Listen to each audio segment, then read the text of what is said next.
আমাদের দেশের বর্তমান জনসংখ্যা, সে আনুপাতিক হারে আমাদের ডাক্তারদের সংখ্যা কত?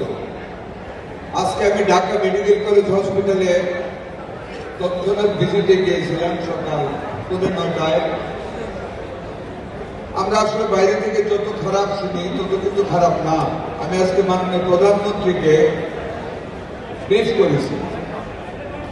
120 বছর আগে একটা করা হসপিটাল,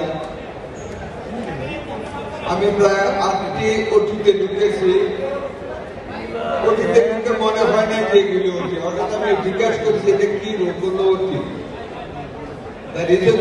এত আগে সেই তখনকার গাছের যে ওটি করা, ওই ওটি বা নিট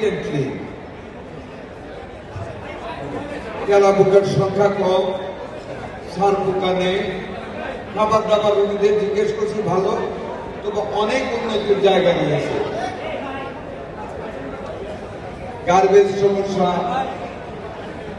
লন্ড্রির সমস্যা, অনেক কিছু আছে, সমস্যা আছে, এগুলি আমাদের দূর করতে হবে। একটা ওটি দেখেছি সেখানে, নিশ্চয়ই টাইমে জানেন, একটা বিশেষ বিজনেস গ্রুপ করে দিয়েছে 75 লাখ টাকা খরচ করে। সেই ওটিতে ঢুকে মনে হয় না যে এটা বাংলাদেশের কোনো ওটি। It can be compared with any ওটি অফ দ্য ওভারসিজ হসপিটাল। এত সুন্দর।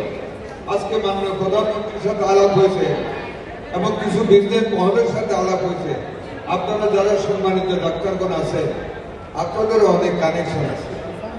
যদি অন্তত যে ওটিগুলি আছে, বাংলাদেশে অনেক ব্যবসায়ীরা আছে যাদেরকে বলে নিজের সৌজন্যে একটা এরকম ওটি আমাদের করে দিতে পারেন, রেনোভেট করে।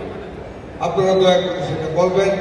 আমরা অনেকের কাছে আপিল করেছি, দুই একটা গ্রুপ আগে আসতেছেন, 1 কোটি টাকা খরচ করে একটা আধুনিক ওটি করলে এটা এমন কোনো বেশি কিছু খরচ না, ওনাদের জন্য ওনারা করতে পারেন। আজকে আমি আরো আনন্দিত। অনেকে মনে করেছে যে স্বাস্থ্য মন্ত্রণালয় ড্যাব খেয়ে ফেলবে। না, আমি তো প্রায় 12-14 দিন হলো বসলাম।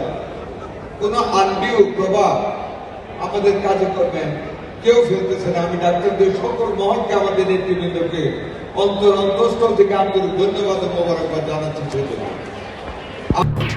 এলো খবরের কাগজ, নিখাদ, নির্ভীক, নিরপেক্ষ।